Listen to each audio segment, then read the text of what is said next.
Rachel Gerojas Park at Byung-in Park bumida sa tribute concert para kay Kundiman Queen Sylvia La Torre.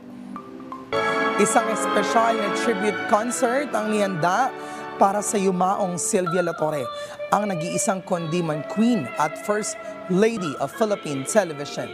Tampok sa Ibyang Mahal Kita ang multi-awarded soprano na si Rachel Gerojas Park at binigyang buhay ang legacy ni La Torre sa entablado. Kasama niya ang kanyang asawa, ang sikat na South Korean baritone na si Byung-in Park. This was brought up by Rochelle actually. Rochelle Herorias approached me and said, "Tita, what do you think? What do you think about tribute?" I said, "Yes, why not?" Then we talked to our director and our scriptwriter, Dennis, so that we will be able to put things together about Sylvia. Present din sa mismong concert night sa Miss Universe 1973 at CCP Vice Chair Margie Moran Florendo. Ang pagtatanghal na ito ay bilang pagpupugay sa tagumpay ni Sylvia La Torre sa entablado, radyo, telebisyon at pelikula.